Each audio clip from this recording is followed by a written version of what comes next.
My name is Susan Sandall, and this is the third in our Distinguished Lecture Series on Quality Teaching and Learning for Young Children. I'm the Principal Investigator for the National Center on Quality Teaching and Learning, a center that is funded by the Office of Head Start. And we are really excited to be offering this series this spring and to offer it in collaboration with the College of Education. Our speaker this evening is Dr. David Dickinson, and he comes to us from Vanderbilt University in Nashville. He's a professor at Vanderbilt. Before coming to Vanderbilt, he was at other universities. He got his doctorate at Harvard, and he was an elementary school teacher before that. So I think that's important because he brings that very practical perspective and experience to his work. He has done a great deal of very important work in the area of early language and early literacy. And he is responding to the questions that teachers and parents ask.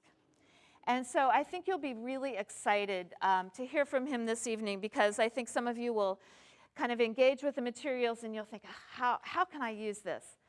He's a very prolific writer, and he's the co-author of the Handbook on Early Literacy Research. So we're going to hear some of the sort of cutting edge information and the latest that we want to hear.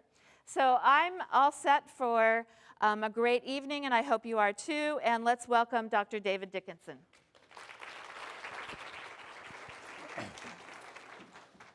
Thank you.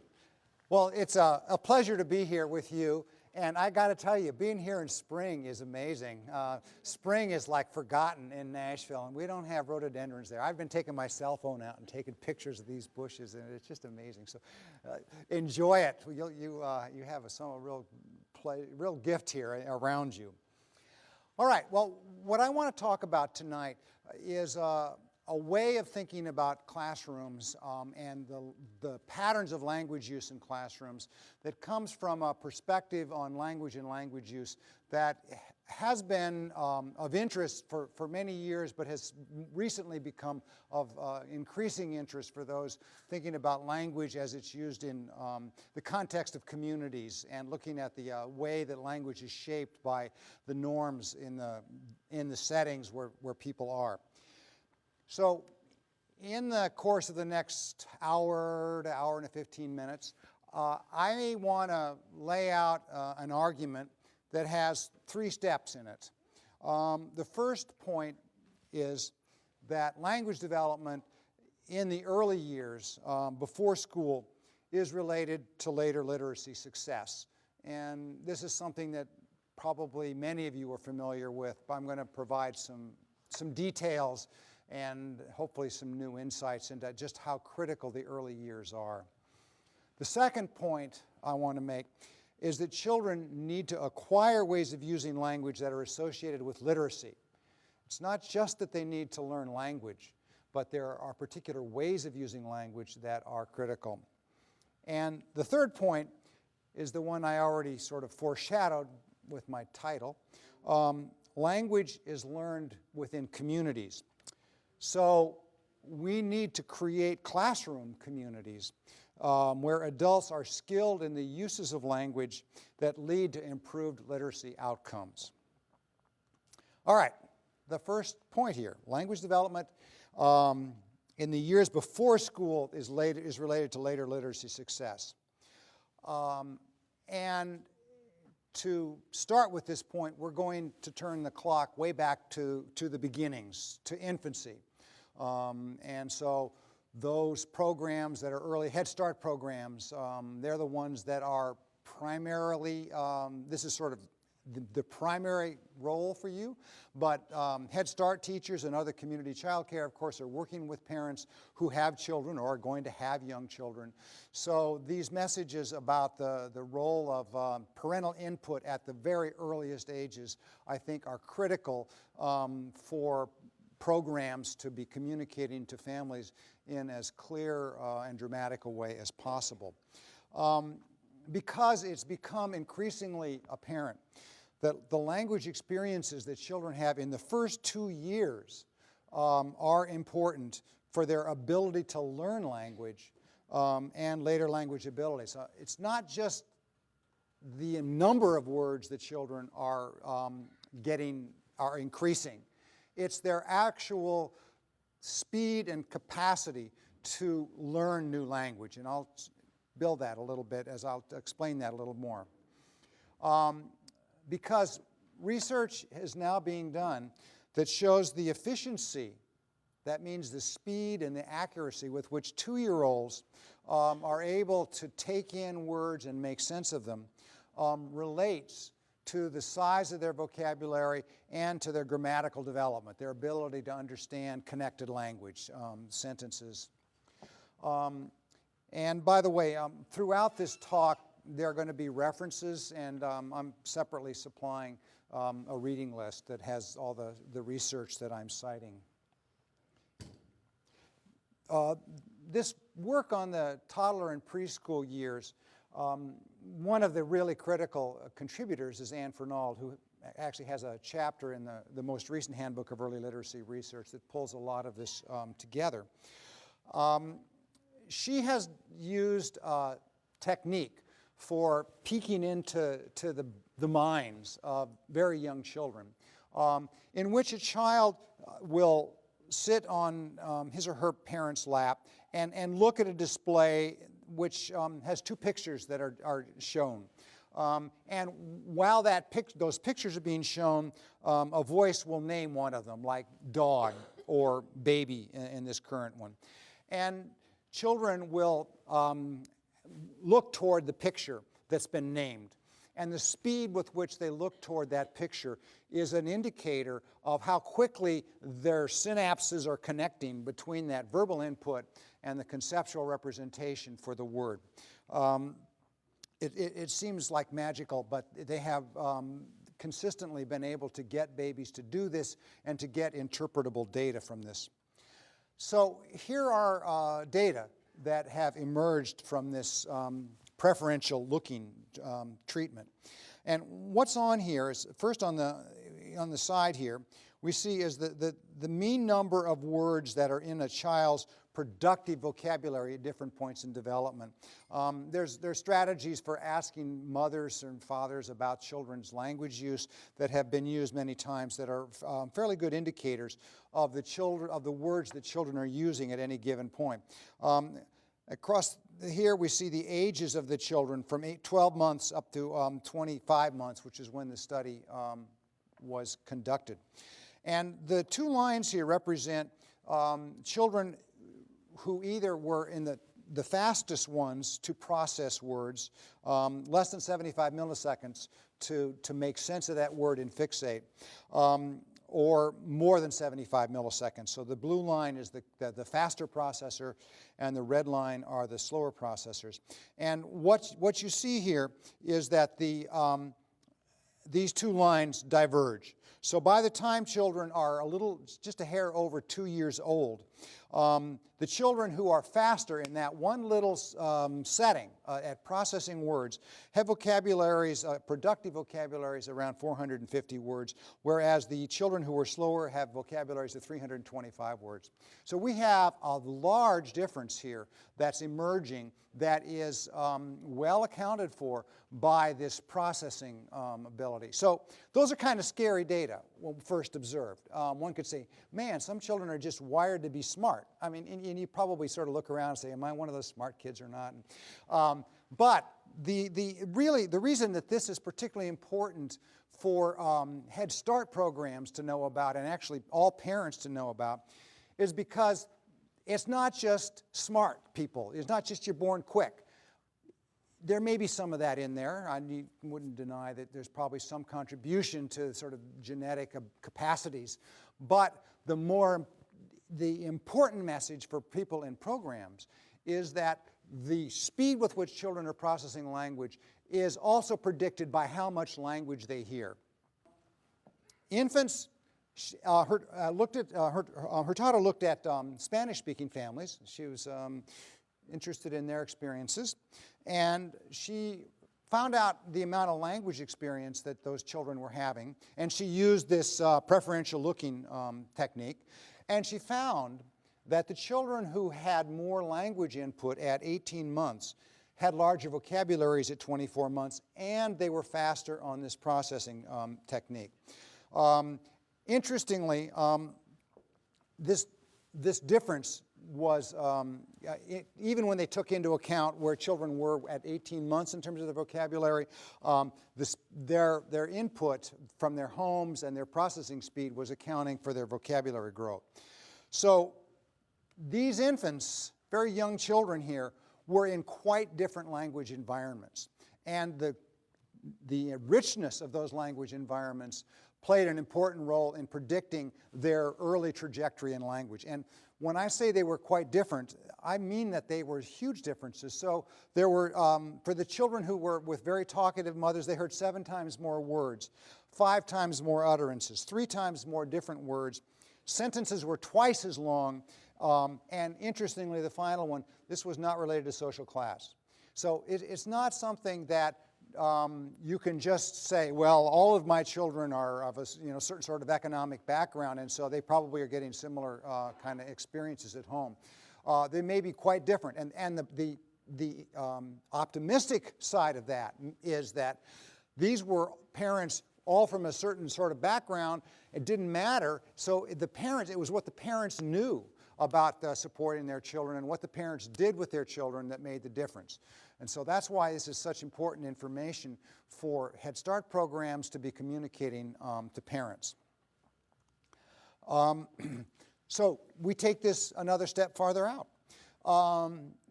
The efficiency with which children processed words at age 24 months lasted still at age 8.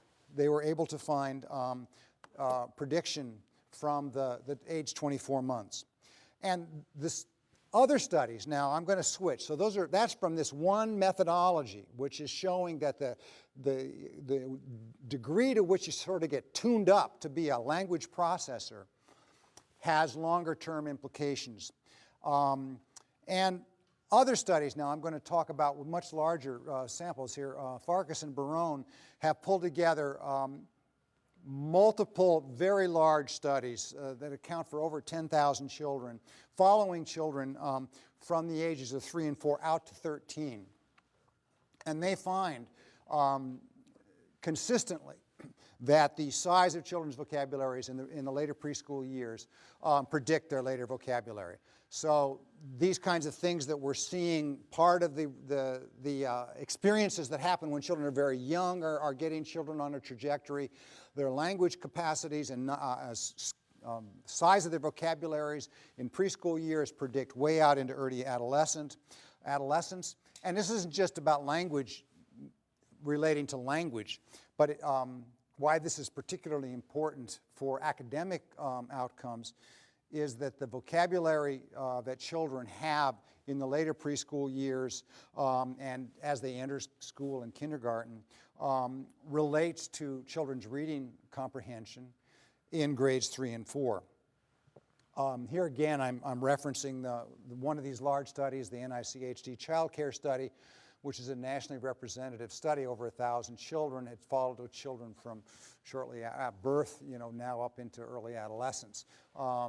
And that study learned lots about children's families, their child care rearing experiences, and have very sophisticated analyses in which they've looked at the impact of the quality of care for children, but also these factors like vocabulary. And there's no question that the language is carrying it's a continuous kind of capacity that you see at different points in children's development that has remarkable stability to it. Storch and Whitehurst followed a group of children from Head Start programs at ages 4 and found the language contributed to reading comprehension in the end of 4th grade. And Walker and Greenwood analyzed data, which is probably more famously known as the Hart and Risley study, where they look at children's language at the end of 3rd grade, at age 3, and see relationships to their children's schooling outcomes in the middle grades. I've also done a study with Catherine Snow and Patton Tabers, where I'll talk a little bit more about that later. We started with children when they were age 4 and looked at their classroom experiences, and then started to assess children at the end of kindergarten on a variety of measures. And we found that these were all low-income children. Half of them were Head Start, half of them were other programs, but all were eligible for Head Start.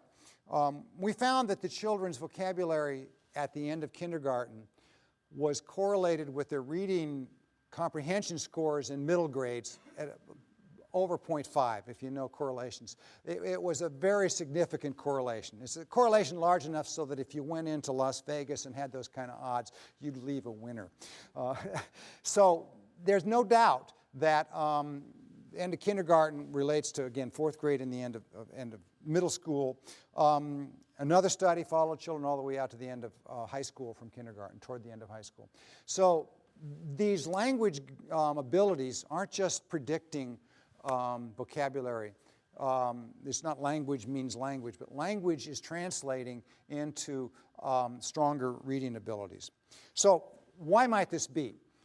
I'm going to show you a model that I particularly like. Frank Valentino and colleagues published this a few years ago. And it's their analysis of their data based on their theoretical hypotheses about the nature of reading comprehension and its emergent. So they were interested in predicting children's reading comprehension in the 2nd and 3rd grade and in middle grade, 6th and 7th grade. So, of course, everyone would say, well, in order to be able to comprehend, you have to read the words, right? So your skill at reading the words has to be able to predict your reading comprehension, right? Well, yes, but actually it didn't account for as much variability in comprehension as they might have expected. And it was only at 2nd and 3rd grade that the reading ability, the ability to look at words and turn those letters into sounds, had any relationship to reading comprehension. By middle school, children had gotten to the point where there wasn't enough differences between children. They are all good enough at looking at letters and making sense of them to do equally well. So it wasn't any, by the time they were later elementary grades, don't take any more phonics worksheets out because it's a waste of time at that point. The children have probably gotten to the point that they need to be. Now, the one that is more interesting is a measure that they had of children's language comprehension. And contrary to their expectations, actually, these little arrows mean something here. The dot arrows means this was only significant at 2nd and 3rd grade. The solid arrow means that the measure was predictive of reading comprehension skills both at 2nd and 3rd grade and in the middle grades. So the children's language capacities are very early on kicking in and playing a role in their reading comprehension. So, all right, so where does the word reading come from? What makes you a better word reader?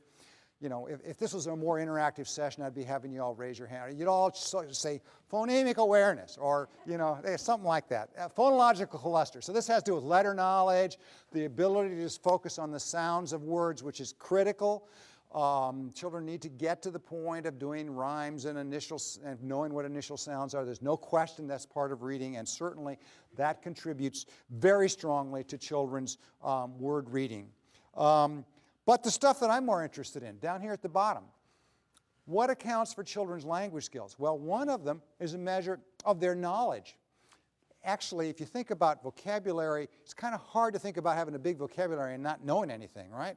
You know, people who know a lot of words probably know a lot of stuff, too. And so they had a measure of knowledge.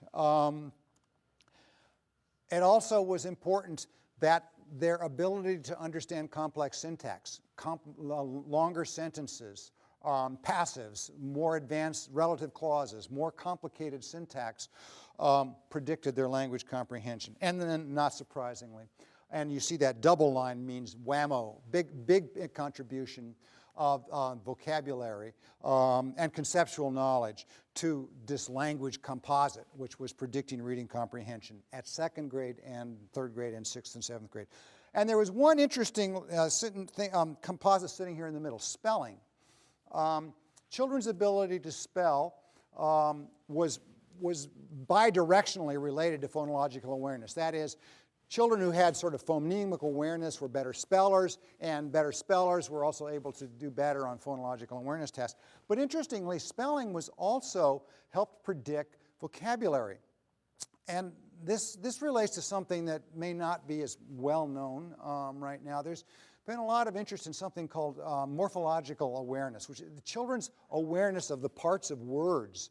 And so if you know a word like, oh my goodness, I should never try to come up with things on the fly. Translatable. Now that's not one you'd use with fourth graders, but words are related to each other. And so as children began to be better at spelling, they were looking carefully at the composite parts of words, and that seemed to then contribute to vocabulary. All right, so this is a big model that helps explain why all of these studies are saying that vocabulary and language from an early age is playing a major role in later reading. It's not just magic, but it's now it's theoretically grounded, and there's lots of empirical data for it. All right, so to sort of wrap up this first point here, families are children's first community. Children's language growth is related to family demographic factors, which I haven't talked much about, but it's something anybody who works in Head Start is aware of. Certainly income makes a difference, parental education, ethnicity, race, all of these factors play into how people use language. And families differ in their approaches to using language, how much they talk, what they talk about, what language they use. All kinds of things are importantly related to the family's culture, identity, and ways of being. And these differences in language use have implications for children's language development. Now, schools have the potential to complement what is happening in the homes, and ideally that's what's happening. And they also may have the ability to encourage parental efforts to foster language, because in many cases, the classroom language is English. In some cases, it's possible to offer instruction in another language, but typically a lot of Head Start communities have multiple languages, and so you need to work with English. But in those cases, it's still possible to be encouraging the parents to use their native language with their children. Now, these data actually just popped up as I was working on this presentation and spending actually unbelievable amounts of time on this. Shouldn't have required it. It came from Early Childhood Longitudinal Study, which is another of these large data sets that's following children from kindergarten, and this just came out from 8th grade. And what they've looked at is children who are from homes where English wasn't spoken, and they have data from the end of kindergarten whether children were judged proficient or not. And this is whether or not they had passed something that some of you may be familiar with called the pre-LOS, which is a screening tool for language. 12% of these sample that they looked at was coming from non-English speaking homes. And what they found is that this on the side here is the score, the average score for children at the end of 8th grade. And the blue line are children who are from homes where English was the language that was spoken. The green line is for children who at kindergarten entrance were judged to be proficient according to the pre-LOS. They could get over this barrier, and about 5% of the children were there. The yellow line are, so you see that in reading, math, and science, these are three different areas, if those children were from non-English speaking homes and non-native speakers of English, they performed exactly the same levels as native speakers if they got over this barrier when they were entering kindergarten. Now the yellow lines are children who were proficient by the end of kindergarten, and you'll see that they did not actually as well as those who were proficient at entry. And then the brown lines are children who weren't proficient at the end of kindergarten. This accounted for 5% of the children. So there's a lot of things that are woven together here, of course. The families where there was proficiency at kindergarten entrance tended to be higher education, more higher income, and so forth. So it's not just that there's some magic bullet here. You got to get your kid, strong in English by the end of kindergarten or the entry to kindergarten. But there's also this indication that if you're entering the public school systems and you don't have enough English capacity to be able to take advantage of the instruction that's going to be in English, you might be at some risk. So there's data that at least are important, especially for programs where English is the language of instruction. It is important to do what we can to complement children. Now, of course, on the other side, we want to have families where English isn't the language that's being spoken, continuing to support children's language. Because children do benefit from knowing two languages for lots of reasons. There is data that indicates that stronger native language translates to English, especially if the alphabets and the language systems are fairly close. There's greater cognitive flexibility from knowing two languages. And then there's just basic fundamental human sorts of things, whether there's cognitive benefits or not. You retain your cultural values, you retain your ties to family, and you're able to function in a multilingual world, which we're in right now.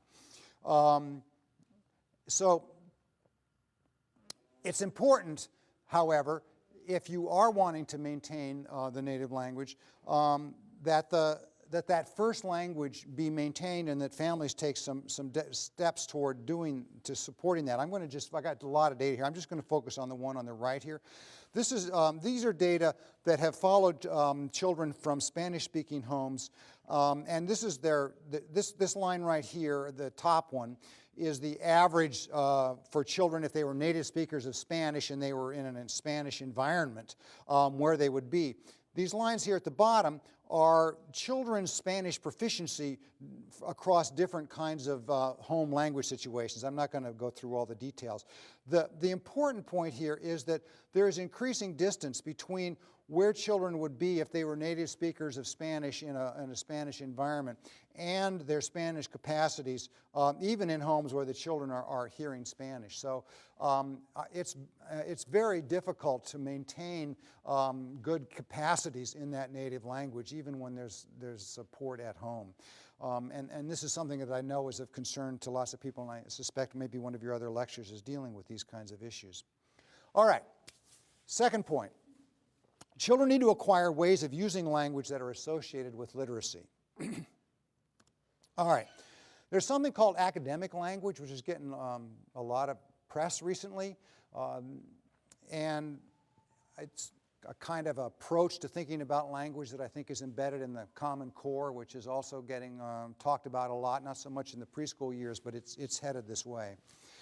The big point here is that children learn languages from infancy on as they interact with their parents. And those basic foundational language skills are usually supported in homes. Humans are genetically wired to learn language to a certain degree. We're prepared for language learning. All environments across all cultures and language systems support a basic acquisition of language and syntax, and all different languages have complex language systems. However, in technologically advanced literate societies, and there are specialized uses of language that you need to acquire if you're going to make it into the higher levels of the economy and schooling. And this is the sort of specialized vocabulary that's associated with academic language.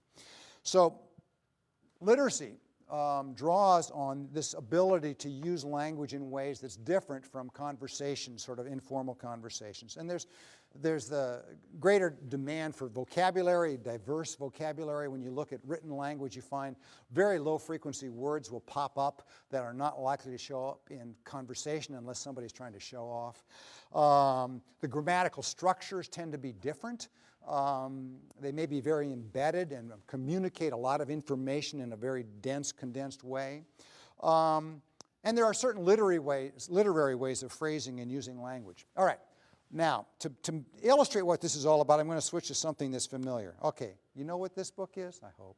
All right. Make Way for Ducklings. All right, I know it's old, but it's such a wonderful book. All right, so if you know, there's Mr. and Mrs. Mallard flapping around looking for a place to lay their eggs, and Mrs. Mallard's been kind of complaining about different places. So I'm not going to read it to you right now because I've got it on here. So here's the text from that page. And what I've highlighted in red here are the words that are placing a demand on vocabulary in ways that may be beyond a lot of 4-year-olds. So they flew over the Charles River. Some children won't know necessarily, flew over. And world knowledge. That's a picture that these ducks looking down. There's some interesting angles in there. So sort of understanding that that's a river and it's a perspective is a little challenging. So this looks better, quacked Mr. Mallard. That island, okay, there's a vocabulary one that's going to be like 4th grade vocabulary. They got to look down and know what in that picture is an island. Looks like a nice place, and it's only a little way from the public garden where they'd bedded down the night before and gotten some peanuts and had adventures. So then, yes, Mrs. Mallard says, remembering the peanuts because she liked getting the peanuts. That looks just like the right place to hatch ducklings. Okay, 2 more pretty loaded words. So we have some vocabulary on this one page. At least the word island and hatch and ducklings, maybe not ducklings, are stretches for a lot of children. There's some complicated cognitive work that one needs to do to make sense of this. There needs to be a linking of actions that have been portrayed in this story world. So you have to be building a model of this world in your head and connecting those different things that have occurred across time. And there's also this referencing of what's going on in people's heads, which is something that by the 4- and 5-year-olds are just beginning to get good at doing. So they talk about that island is only a little way from the public garden. So you have to, in your mind, think, okay, the public garden is where they spent last night, and why would she be interested in the public garden? Well, there's peanuts there. And so Mrs. Mallard's remembering the peanuts, so that's a cognitive state. And it looks like the right place to hatch ducklings. Well, the right place, if you know the book, she'd been vetoing other places because they had turtles in the water and foxes around that might eat her ducklings. So she's trying to find a safe place that the ducklings are going to not be placed at risk. So there's, to really understand all that's going on here, there's a lot of mental work that was required. Literary language. Reported speech. People don't go around saying, so-and-so said, and they don't have, animals aren't talking. So you've got quacked Mr. Mallard, said Mrs. Mallard. So this is a kind of a literary use of language. We've got animals talking. Now they bed down. This is the next day. They've laid their nest, and there's Mrs. Mallard, and you might notice that she's lost her feathers. And so this is the text that's on that one, on that page. Again, vocabulary and world knowledge. There's a cozy spot, interesting vocabulary, cozy. Nests, maybe a new word for some of the children. Now they're molting. There's a vocabulary word for you. Probably PPVT doesn't have that at all. I mean, that's a very advanced word. Wing feathers, there are going to be some children who don't know what wings and feathers are among a lot of 4-year-olds, 5-year-olds. And then this whole phrase, would not be able to fly again until the new ones grew in.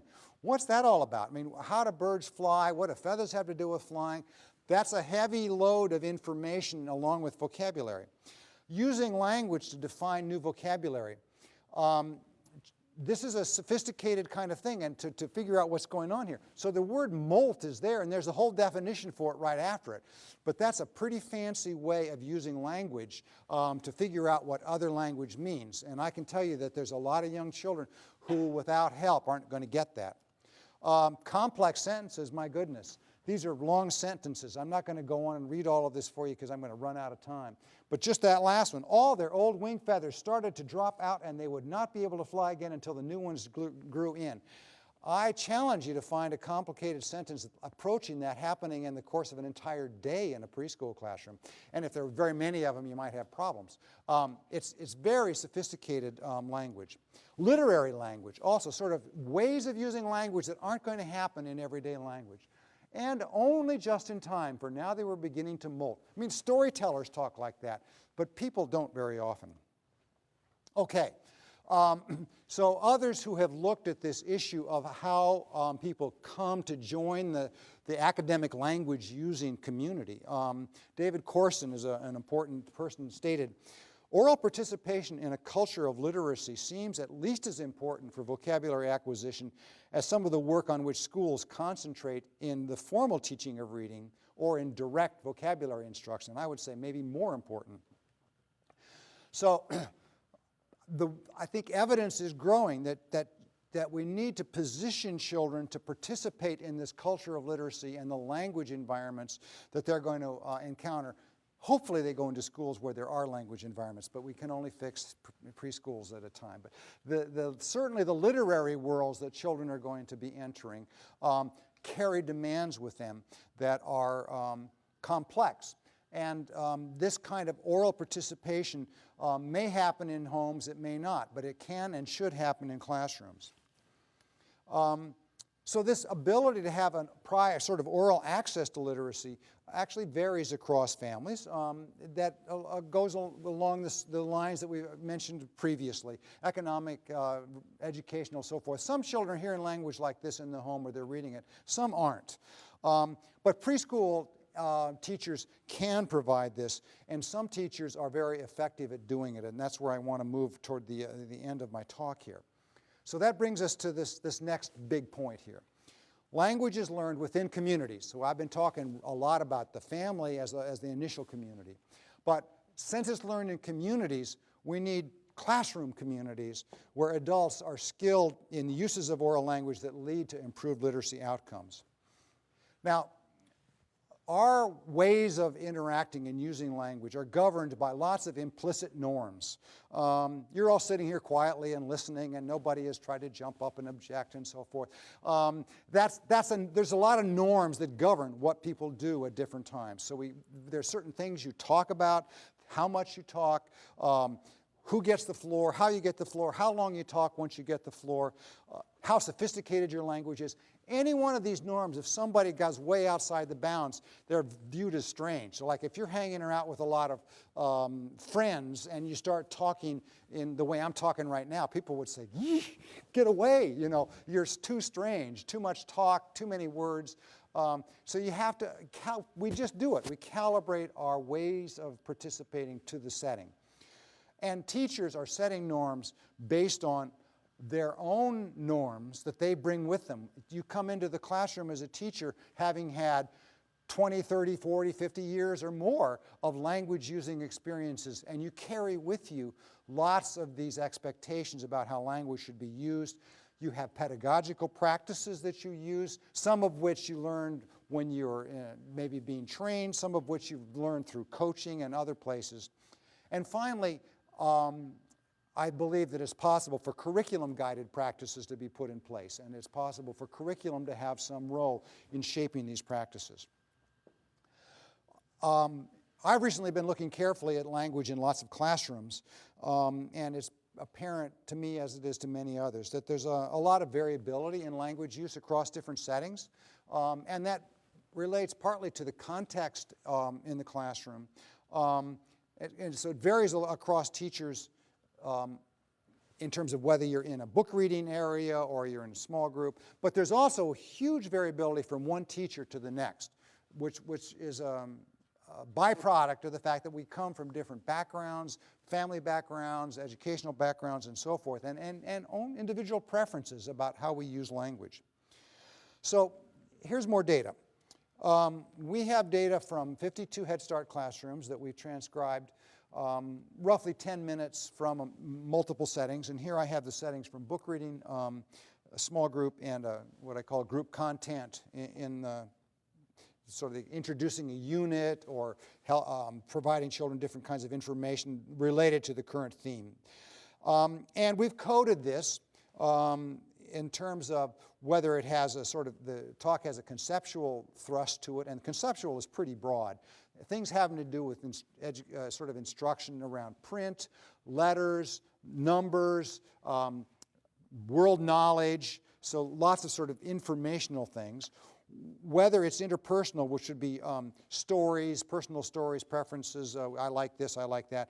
Vocabulary, which is very specific to whether or not the vocabulary is being defined, if the teachers are helping children understand meanings of words and skills, which would be basic letters and numbers kinds of things. I'm going to just focus on the conceptual and the vocabulary, because these are the two that have the most direct bearing on vocabulary growth, although interpersonal actually does from other data. Now, there's one thing, as you look across settings, there's actually remarkable similarity. And what the side here is, this is the average number of words per minute that were coded using this. On the last one here is sophisticated words, different types. We have a complex way of looking at the words that are used and determining whether they're sort of low-frequency words or not. And so this is how many different of those low-frequency words were used in a given time. Those are also interesting, but I'm not going to talk about those. So as we look across settings, it seems like across different settings, about 5 words a minute are used, or 5 utterances a minute are used for teaching informational kinds of things. So there's not too much variability there. There is some reasonable variability in the attention to vocabulary, and this interpersonal category varies a lot. But the biggest variability, what I want to call your attention to, are these dotted lines, which I tell you, those took a long time to put onto this chart. My whole flight from Chicago to Seattle, that's what I did. What this is to show you is the range. The top line, this is the top of each one of these, is the teacher who did the most of this. And way down at the bottom is the teacher who did the least of it, okay? And where you can't see the bottom line, that's because it's sitting on 0. So we have incredible variability between teachers who are doing a heck of a lot of this. Like here we have about 15 of these conceptual utterances per minute on average during a 10-minute lesson, as opposed to none. And here we have explicit attention to the meanings of vocabulary. We go from a little over 8 to 0 in book reading. In book reading, not a single definition of a word in the entire time. Small groups, there's again a 0 to 9, and in these group content 0 to 10. So we have teachers who just aren't doing this. Now this other blue line here, this is at the 75th percentile. So this means teachers who were 75% of the way toward doing it more often than anybody else. And there's actually more depressing to me than the fact that there are these really low. These teachers, even the ones who are here at the 75th percentile, aren't doing these things a whole lot more than at the average. So the take home from this, I want you to, it's sort of a lot of data, but is that there's the potential for children to be getting a lot richer input than is commonly provided. And I'm saying the potential because it's shown here, it's happening in a Head Start classroom that's serving the children like all Head Starts serve. Now, you don't need to have to always clip along at this average, but it's possible for children to be getting a lot richer input than what's happening. And even the teachers who are doing it fairly often relative to Head Start norms aren't coming very close to what's possible. Okay.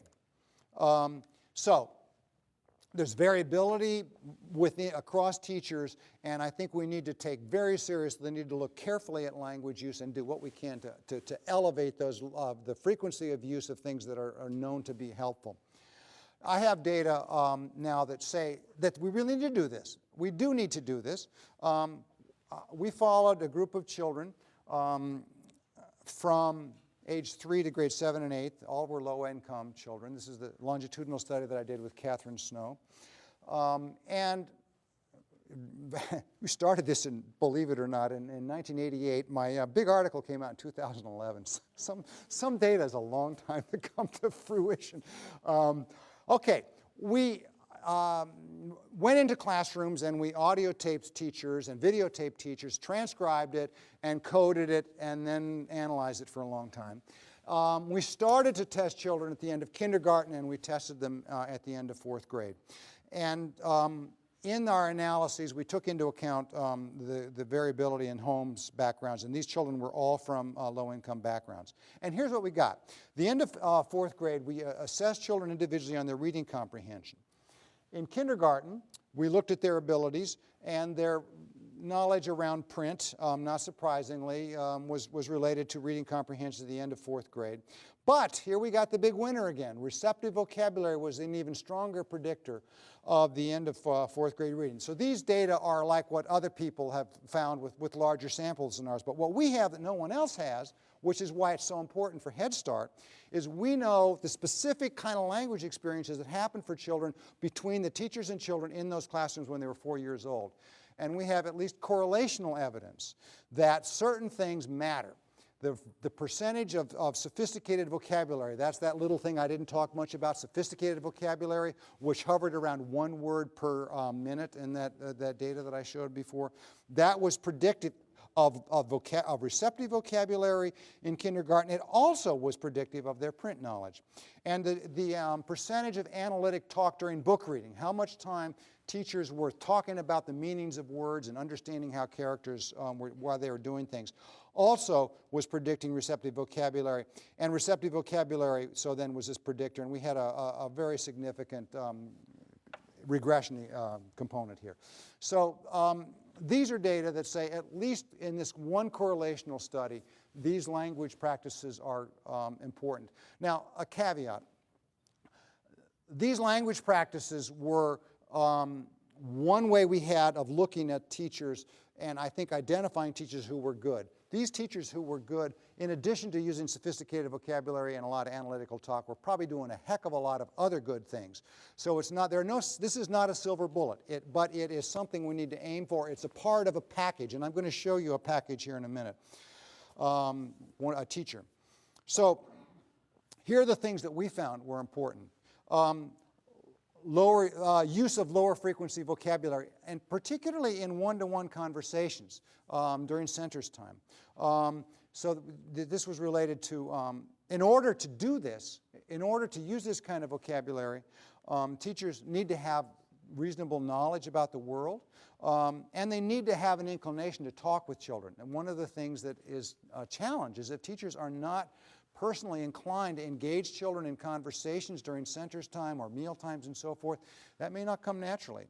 Analytic talk about books. Well, what does it take to talk in an analytical, interesting way about books? Again, you have to be comfortable reading books. And you have to have some skill in using the words, talking about the words, defining the words. These are things that don't necessarily come with ease to all Head Start teachers. And this is the kind of thing that programs could work on. You could have study groups. Let's talk about the books that we're going to be reading. Let's make sure we're comfortable with the actual books that children are hearing from us. Another interesting one, which didn't show up on those big final analyses, teachers who talk less and listen more. Talk less, listen more, right. Teachers who were engaging children, but when they engaged them, they actually they talked with them. And in order to do this, you have to sort of see children as conversational partners, and you have to have a conversational approach that involves listening. And in my experiences with adults, some people are stronger at talking than they are at listening. And so with children, you got to like switch that around if you're not a real listener with adults. All right, now, a little break from me. I'm going to introduce you to Mrs. Kelly Bolton, who's, if we had the world filled with Kelly Boltons, we would be in a very different place educationally. She's participating in this Enhanced Language and Literacy Success Project, which is an early reading first project that I've been involved with. Debbie Rowe, my colleague at Vanderbilt, has been really leading the effort. We're using a curriculum that I actually am pleased to be co-author of, Opening the World of Learning. In this project, we have the funding that makes it possible for one coach to 4 teachers of professional development, remarkable. For 2.5 years, we have wonderful professional development with Debbie providing a lot of support around writing. Kelly had 20 children in her classroom each year, and all but 2 of these children entered this past year speaking very little English, and they were all from homes where English was not the native language, 8 from Arabic-speaking homes and 12 from Spanish-speaking homes. The data we have are pre-post data, and at the beginning, well, early in fall, as soon as you can get in there and test children, and then at the end of the year, using a battery of standardized tests, and the classrooms were also visited twice a year. Now, here's what Kelly was able to do. If you don't know standardized tests, these are like the Peabody Picture Vocabulary, Woodcock-Johnson. These are workhorses of sort of standard assessments out there in the world. On these assessments, 15 points is a standard deviation. And if you get a standard deviation growth, you like drop over in a dead faint because it's really hard to get. Well, this is what Kelly has gotten. We have 3 years of data. Now, the first year was really, we had a half a year of getting organized. And this is basically what Kelly was like with a little help from us before we really got in.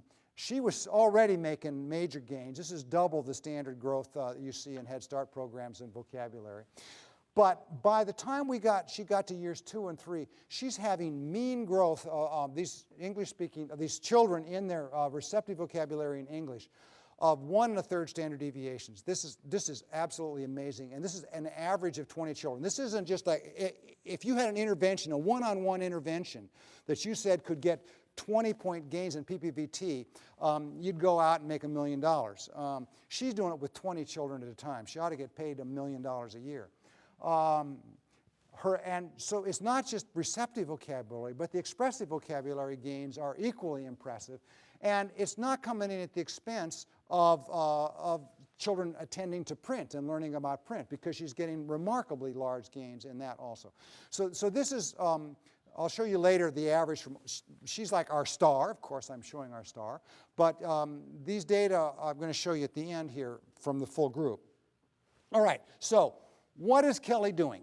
One of the things she's doing, she's establishing speaking and participation norms. That is not being responsible. You are right, Jonathan. Very good. Thank you. And we want to be responsible, don't we? We want to be responsible, to be the best learner I can be. Very good. Well, boys and girls, you did a good job in Centers today. I saw a lot of wonderful things happening, a lot of wonderful writing happening at the Writing Center. I was so excited to see so many friends drawing pictures of vegetables and writing about them, and writing about what vegetables they like to eat. And some of you finished some little books, and we'll let you share those today before we go home, okay? So you'll get to share your books with us. Well, boys and girls, we have a new story that we're going to look at today, and this is called The Ugly Vegetable. And I have one that I'll leave up here and one that I will put out in Centers, and so you'll be able to find them in the classroom so that you can look at them. But the title of this is The Ugly Vegetables. And just like we talked about vegetables this morning, that's what we're going to talk about in our book today. So this is the first time we've read this, so I just need you to put your hands in your laps, put your listening ears on, and be very good listeners for us today, okay? All right, now if we were in a workshop, I would say, all right, guys, you know, what'd you see? But we're not, so here.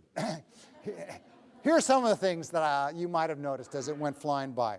All right, first of all, she references the responsible behavior during activity time. So clearly there are norms for what you should do and how you behave. I mean, a lot of these things are like, yeah, we do that in all classrooms. But I want to kind of highlight these from this community of practice approach.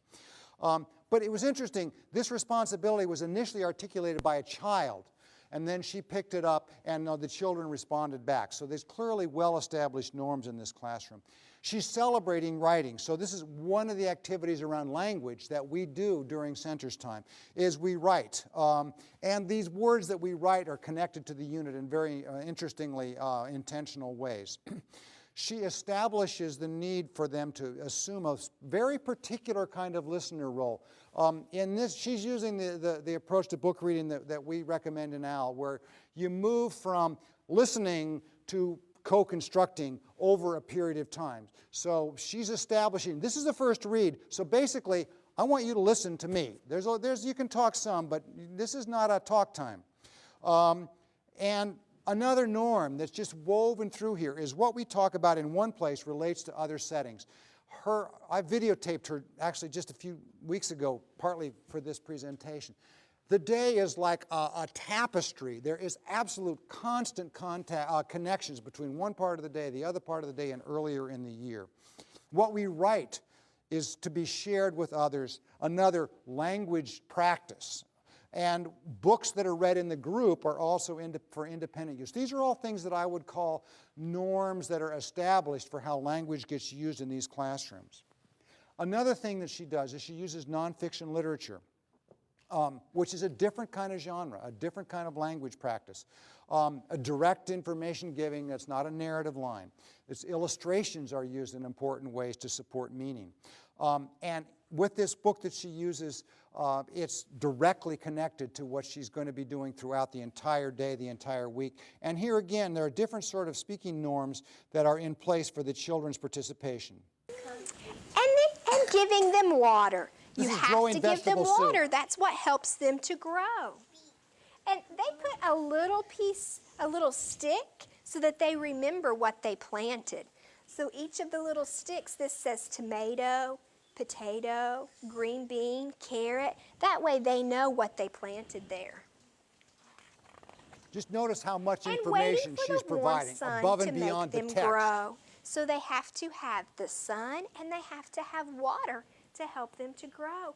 And look, they're beginning to grow. You're beginning to see them come up. They're getting bigger. And grow. They're getting even bigger. And they grow into plants.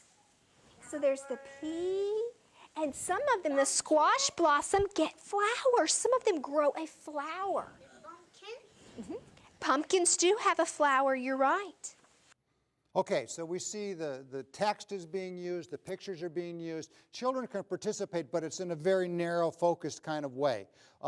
And I tell you, in the course of the day, the number of times she used vegetables is just astonishing. And this core set of words just come up over and over again. But she doesn't just rely on books. That was the book she started the day with, but she also, during that day, provided hands-on concrete experiences in this group content instructional time that we call Let's Find Out About It. You use concrete objects, and in this case, the teacher, again, provides lots of information. There's an incredible amount of providing children information. This is not just all asking questions. This is, here are things that are interesting to know, and we're going to learn together about them. And there's also a small group activity that is building understandings of measurement at the same time that she uses vocabulary. I'm going to probably jump through this a bit, but I wanted to give you a sense of the sort of what kind of richly textured teaching can bring about. I started with the vocabulary gains, but this is the teaching that's behind those gains, is a remarkably focused set of experiences that are very engaging for children. The children are attentive. It may look like a lot of giving of information, but she's not telling them to be quiet and listen. They're attentive because they're interested. We're probably not going to pet or touch all of the vegetables today. You're going to help Miss Bolton make the vegetable soup, so you will get to touch the vegetables then, okay? All right? Well, boys and girls, we also, since we talked about how they grow on the farms, we know that the vegetables begin as tiny seeds. So you plant the seeds in the ground. So with the vegetables we're going to look at, you plant the seeds in the ground, and then they start to grow. So the seeds make the vegetables. This is something called concept mapping. So that's where She's we using get the pictures. vegetables. You're right, Merle. The seeds go under the ground. Do you remember when we talked about the pumpkin and we cut the pumpkin open? What was inside of the pumpkin? Seeds. And if we wanted... And apples have seeds inside too. If we wanted to plant those pumpkin seeds, we would have to put them under the ground. And So then they did what this would we pumpkin get? trip in the fall. She's referencing Pumpkins, the fall. they would grow. The children And are so bringing that's it back. how we They're grow these remembering the fall. vegetables. We have. Now here we have, oh, this is fun. Apples are fruit. We're talking about vegetables today. Vegetables. What do we have? Carrots. Good. You have some carrots at your house? Boys and girls, carrots. When the carrots grow, the carrots actually grow under the ground. All you see is the green leaf. We're going to talk So you about see the that some more participation structures are tomorrow. much more Rabbits open. like Children to can take chime carrots. in. We're going to read a story But she's still giving tomorrow lots of about a little information, lots boy of who gesturing. grows carrots. And so we're going to find out how the carrots grow. Okay? Well, today, And now this is we the looked small at the group different activity a vegetables little that later in Miss the day. Bolton has in the cooler, and we're going to look at them again.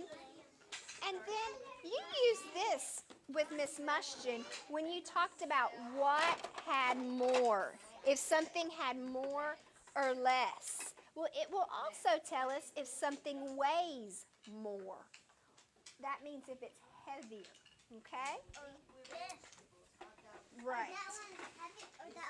If I put my So she's hand going to on go this through side, now and that pull means out my the same hand is heavier. vegetables, There's broccoli nothing and on here, carrots, okay? and they're going to go through a whole We're experience going of to putting them on the experiment scale. with So it. We're a going to math-related practice some experience things that's going to with use the vocabulary. Before we do, we're going to talk about some of the vegetables again so we know what we have. Broccoli. You're right. We have broccoli. Just leave it alone, James, and we'll talk about it in just a minute. What about this one? Miss Bolton had some of this in my lunch. Celery. Celery. Okay, I showed you those expressive vocabulary gains.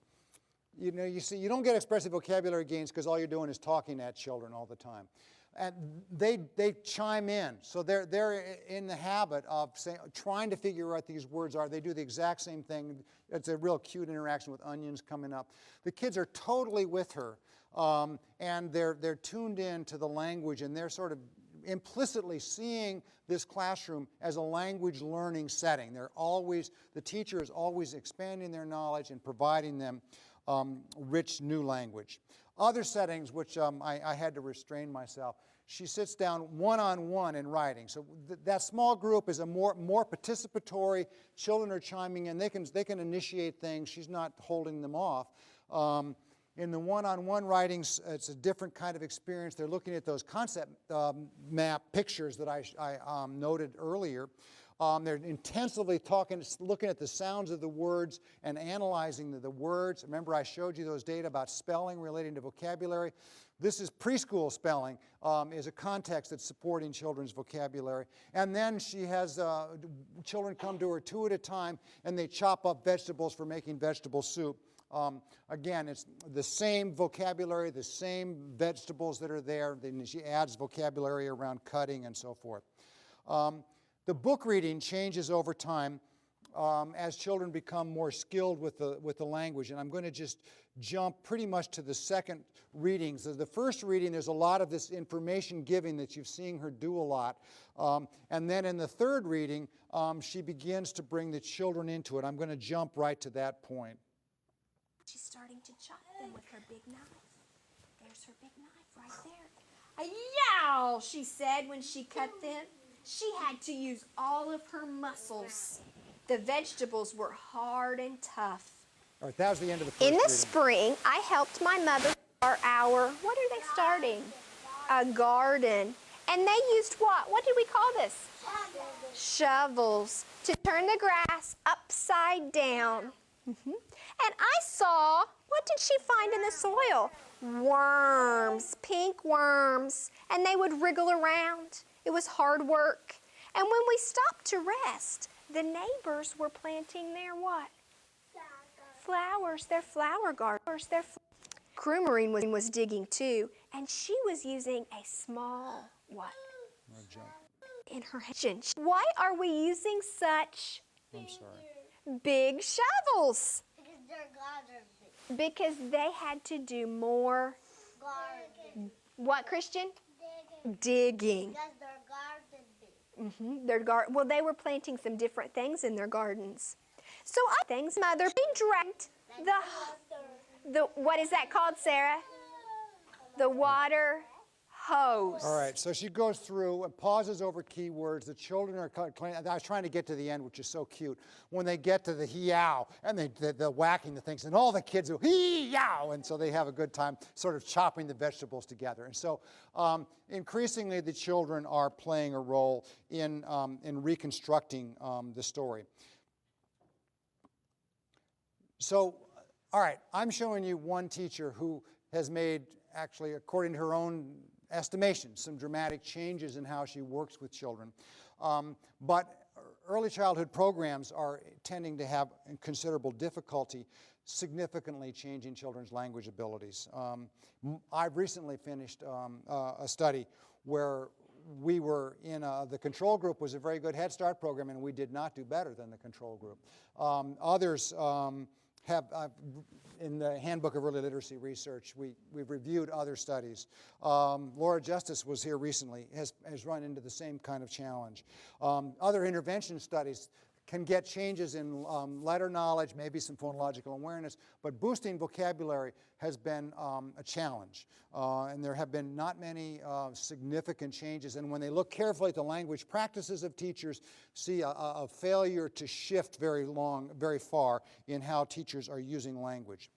However, we've been able to manage it. I've already told you a little about the study that Kelly came from, so I'm not going to repeat that. We had 11 to 13 classrooms over 4 years. We have data fall to spring on these children. We also have something called a regression discontinuity design, which is a way to get causal evidence, whether it's not just correlationally that kids are getting, children should get smarter over the course of the year, but are they getting more smarter over the course of the year than if they were sitting at home? That's the question. Can we make them better than if they were not in this classroom? Here are the gains that we have just fall to spring, and we see on the left side there are the PPV gains broken out by ethnicity in the year 2 of our study and in the year 3 of our study. And the important thing to note here, these are 100 is the national norm for PPVT, and the children here are actually the Caucasian children here right at norms. The important lines to attend to, these are the children from non-English speaking backgrounds, and in this year 2 these are African American children. They're all making significant gains. Down here in year 3 we have the gains broken out by ELL status, or this is year 2. We see huge growth, and in year 3 again we see these lines are going in the right direction, they're going up. The way that people are measure whether or not an intervention has is effective is in terms of effect sizes. And if you can get an effect size of 0.4 or 0.3, you're usually happy. There are very few studies that have reported effect sizes on vocabulary of even up to 0.3. We have on receptive vocabulary each year, we have for the ELL children for receptive vocabulary, we have what would be considered to be approaching large to huge vocabulary gains in receptive vocabulary, expressive vocabulary. We also have very significant growth. And interestingly, it took us until the 3rd year before we started to show effects on native English speakers. The closer you get children to being near national norms, the better you have to be to move them up. And so we kept at this, and the teachers have gotten increasingly more tuned into the uses of language, more understanding the methods that we want them to use. So I'm getting toward the conclusion here. I think that if we want to really improve children's language, we need to think in terms of specific classroom contexts. We can't just work on quality as a sort of general thing that's in the air. Quality needs to be thought about and looked at in a setting-specific way. And my hunch is the way we're going to make progress is when teachers, the settings that are easiest to shift language use, I think, are the settings where teachers see themselves in an instructional role. It might be book reading, it may be group lessons. They can plan it, and they can assume, they can set norms that are going to lead into the kind of engagement that we saw Kelly doing. In terms of across the day language, I find teachers find it easiest to tune into using vocabulary, varied vocabulary. I think getting teachers to sort of model and repeat back to children and extend their language is incredibly difficult. People haven't had a lot of luck with that. That's another common strategy. We also we can't just be focusing on talking. We have to have conceptual enrichment. You saw what I showed you here of Kelly.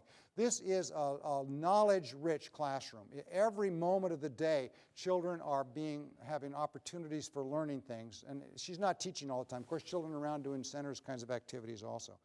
And she was supported by having a curriculum, and I think there is a place for curriculum, especially one that has a big view of children and development that provides opportunities for creating connected experiences across time within the day, across months, and even across the year. So I like to conclude with sort of inspirational words. I'm only one, but still I am one. I cannot do everything, but still I can do something. And because I cannot do everything, I will not refuse to do the something that I can do. So I know you're all doing something. I'll leave you with those words, and then we'll have some questions. Thank you.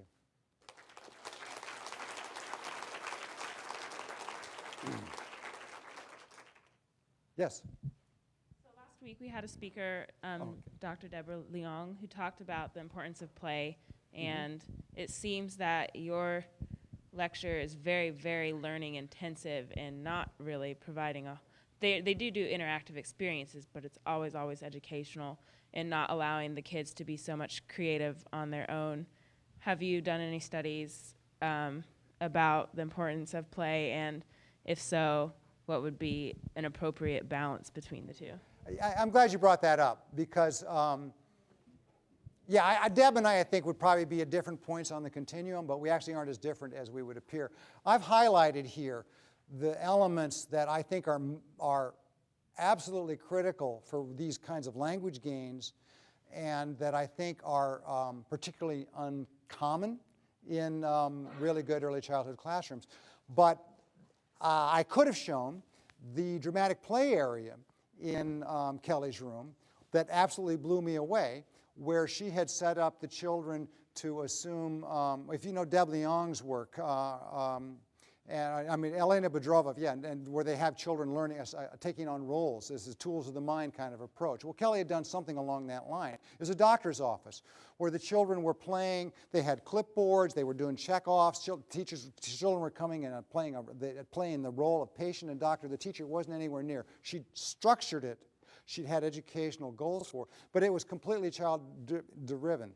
Right next to it was a puppet theater where children were acting out stories, and again, they had a lot of input. I think that children's play is more productive when there have been starting points provided by a rich curriculum. So if we'd looked around the room, the center's time in her room blew me away. There was one point I just panned around the room because children, it was like magic. Children were here, and then I look back 5 minutes later, you had stuff all out. I look back 5 minutes later, and they weren't there, and the stuff was put away.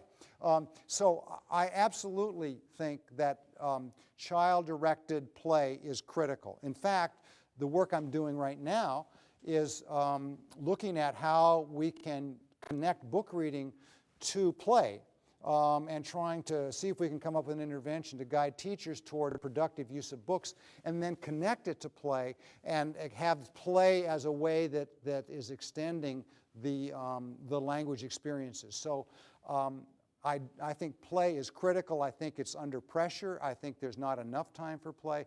But I also think that play is going to be most productive in the context of a classroom where children have a lot of language and storylines and experiences that are fodder for their play and support it. Yes? You mentioned preschool curriculum. Are you thinking of a commercial, or is it self-made by that teacher that you videotaped? I'm sorry, I mentioned what? Oh, preschool curriculum? Yes. Were you thinking of like a commercially made? The curriculum that is used there is called Opening the World of Learning. It's Pearson Learning curriculum. It's commercially available. So it's not something that the teacher created by any means. I mean, Judy Schickendance and I created it. And it does have this kind of it came from Judy Schickendance's 20 years as a lab school teacher. And she said, if curriculum like this is good enough for kids in lab schools, it's good enough for low-income children. And this is something I've been about for 25 years, is frustration with the low level of expectations for children because they've become poor backgrounds. We can see that what Kelly's providing children here, most middle-class parents would fight to get their children in this classroom. We should have that for everybody. Can you talk a little bit about what a coaching session would look like? And the coaches were in the classrooms a lot, so it wasn't a classic kind of method. There was observing of the teachers and providing feedback, but I think there are others who've refined this more. Like, I don't know if ML Hemmeter is doing one of your sessions. So I think there are others who would be probably better to talk about the specifics. What we accomplished, I think, was a blend of things that was happening. The coaches were in the classrooms a fair amount. They did some modeling. They varied in how much modeling they provided. They introduced, and early on it was kind of introducing the teachers to the curriculum and what's expected, and here are the materials, and just kind of getting their feet underneath them in terms of the use of this whole new approach. So the coaches played multiple roles, and it wasn't sort of this focus on pedagogical strategies, but it was kind of a broader range of supports. And over the 2.5 years, the supports varied, because at one point it was like, how do you use the curriculum? And then it was, how do you do writing? And then it was, how do you do morning message? So it kind of shifted with time. Yeah. Is there an associated assessment with your curriculum, or talk about how teachers using that particular approach would go about ongoing assessment? The curriculum, it was initial version was written in 2005, and we have rubrics that are built into it for teachers to use to assess children. I think they're might be difficult for some teachers to use. There's a new version of it that's out for Texas that's bilingual, and there's lots of ongoing assessment. That's something that's kind of come on the stage, in the intervening years. But interestingly, one of the things that I think has made this approach work for us is that these teachers had the incredible gift of having external researchers come in and test their children, observe their classrooms, and they got that feedback. And they sat, nothing the coaches did. So I'm saying the coach did a lot of things. They sat with the teachers, and the teachers went from, what's data, to where are my data?